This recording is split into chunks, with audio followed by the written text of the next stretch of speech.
La place était complètement déserte, à cause de la chaleur. Une lumière intolérable. Seulement, sur la gauche, une mince bande d'ombre découpée selon la hauteur des maisons. Quand on y arrive par le sombre couloir voûté qui mène là, il faut s'arrêter net. Impression de pleine fournaise, mais en même temps, une certaine légèreté, une pensée d'évaporation. Une petite cloche tinte, comme à l'intérieur d'une église. Dans l'embrasure de chaque porte se tiennent immobiles des personnages en noir, des vieilles femmes surtout. La place est fermée comme un cirque ou une arène, comparaison qui ne tient d'ailleurs qu'à cet aspect de lieu clos, car sa forme propre tend vers un carré presque parfait. Parfois des gens entraient dans la place, s'apercevaient qu'il n'existait aucune issue, et reprenaient le même chemin sous le regard lourd des gens de la place. Certains n'osaient pas y pénétrer, des timides, des oppressés. Ceux qui entraient là étaient semblables à des mouches sur une toile d'araignée. Le passage ne se faisait pas brutalement. Il passait de l'ombre de la ruelle à l'éblouissement de la place. Ils fermaient les yeux et continuaient à marcher. Lorsque leurs yeux étaient peu à peu habitués à la lumière, lorsque leurs paupières s'ouvraient par soubresauts, alors déjà il était trop tard. Ils se trouvaient au milieu de la place, près du puits, avec tous les regards fixés sur eux, comme prêts à perdre leur immobilité. Il y avait alors une infinie diversité de réactions. Pour les consigner, il est probable que parmi les gens de la place, quelque part, devait se trouver un observateur. L'une des plus évidentes manifestations était généralement le faux pas qui surgissait soudain dans la marche, jusqu'alors lente et régulière, et puis toute une cambrure, un raidissement presque immédiat de tout le corps, très visible, trop visible. La panique. Alors, soit la volonté de la dissimuler, croire qu'il soit possible de jouer le jeu, soit l'impuissance totale qui finissait dans l'immobilité, le regard éperdu, traqué. Ce jour-là, c'était ça. Mais de plus, cet homme était attendu. Il est arrivé peut-être avec une certaine prudence, lui, parce que de toute façon, il marche toujours avec une certaine prudence. Non pas de l'hésitation, mais au contraire une sorte de tension permanente dans sa marche. Avant de s'engager dans la place, ils ont senti son regard, avant même qu'il soit entré dans la lumière.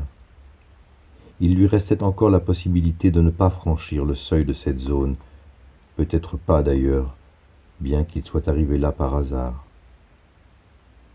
Il n'a eu aucune possibilité de se défendre. Il est entré, ébloui. C'était le moyen le plus simple de le mettre dans cet état d'infériorité nécessaire. Fermer les yeux.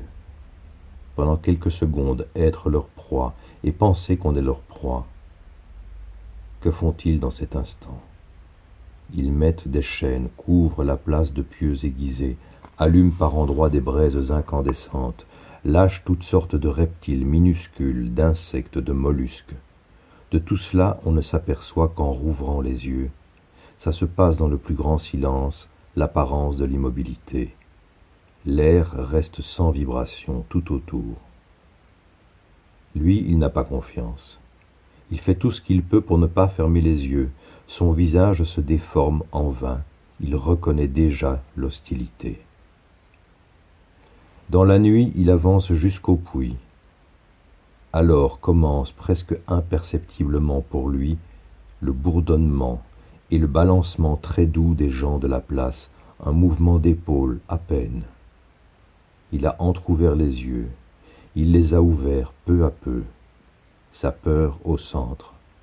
Il s'arrête, trouver vite un espace fulgurant, le temps d'un cri, la possibilité de fuir, la sortie, rien. La peur se transforme, devient une peur d'eux, réellement. Il ne fera pas un pas de plus. Le sol commence sa vibration brûlante. il prévoit, il sait déjà jusqu'au bout. Mais il s'étonne encore de la souffrance. Il n'appelle pas à l'aide, il se courbe, plie sur ses genoux. Son chapeau tombe par terre, rebondit ridicule. Un chapeau de paille d'été, presque blanc. Ses genoux touchent le sol, enfin, sur la pierre rougie. Premier cri, sec, presque inattendu.